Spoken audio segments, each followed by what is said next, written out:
സർക്കാർ വകുപ്പുകളിലെ അഴിമതി പൂർണ്ണമായും തുടച്ചുനീക്കാൻ പുതിയ പദ്ധതിയുമായി vigilance. Project zero vigilance whistle എന്ന പദ്ധതി ആഭ്യന്തരമന്ത്രി രമേശ് ചെന്നിത്തല ഉദ്ഘാടനം ചെയ്തു.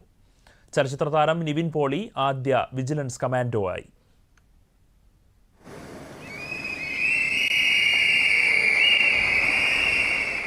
ഓപ്പറേഷൻ തൂഫാന്റെ വിജയത്തിന് പിന്നാലെ അഴിമതിക്കെതിരെ ജനകീയ പങ്കാളിത്തത്തോടെ പുതിയൊരു ദൗത്യത്തിന് തുടക്കമിട്ടിരിക്കുകയാണ് ആഭ്യന്തര വിജിലൻസ് വകുപ്പ്.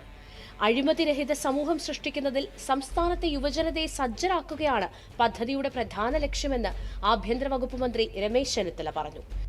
കൈക്കൂലി വാങ്ങുന്നത് മാത്രമല്ല, സേവനങ്ങൾ വൈകിപ്പിക്കുന്നതും അഴിമതിയാണ് എന്ന് പദ്ധതി ഉദ്ഘാടനം ചെയ്തുകൊണ്ട് മന്ത്രി പറഞ്ഞു. അഴിമതിയെ പൂജ്യത്തിൽ തളയ്ക്കുന്ന വലിയൊരു ജനകീയ മുന്നേറ്റമാണ് പ്രോജക്ട് സീറോ. നിയമത്തിലും നിയമപാലകർക്കുള്ളതുപോലെ ഓരോ തിന്മയ്ക്കുമെതിരായ പോരാട്ടത്തിൽ ബഹുജന പങ്കാളിത്തം അനിവാര്യമാണ്.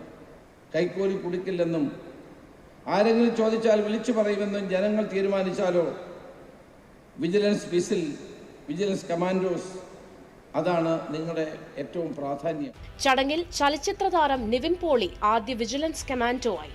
നമ്മളെല്ലാവരും ആഗ്രഹിക്കുന്നതാണ് ഒരു കറപ്ഷൻ ഫ്രീ ആയിട്ടുള്ള ഒരു സ്പേസ്, ഒരു നാട്, അഴിമതിയില്ലാതെ മുന്നോട്ട് ധൈര്യത്തോടെ സഞ്ചരിക്കാൻ പറ്റുന്ന ഒരു അവസ്ഥ ഉണ്ടാവുക എന്നുള്ളത് നമ്മളെല്ലാവരും ആഗ്രഹിക്കുന്ന ഒരു കാര്യമാണ്. അത് പുതിയ തലമുറയ്ക്ക് കൊടുക്കുന്ന ഒരു വലിയ സന്ദേശവും ഒരു ഉറപ്പും ഒരു വിശ്വാസമാണെന്നാണ് ഞാൻ വിശ്വസിക്കുന്നത്. അഴിമതിക്കെതിരായ പ്രതിജ്ഞ നിവിൻ പോളി ചൊല്ലിക്കൊടുത്തു. I will stand for truth, integrity and justice.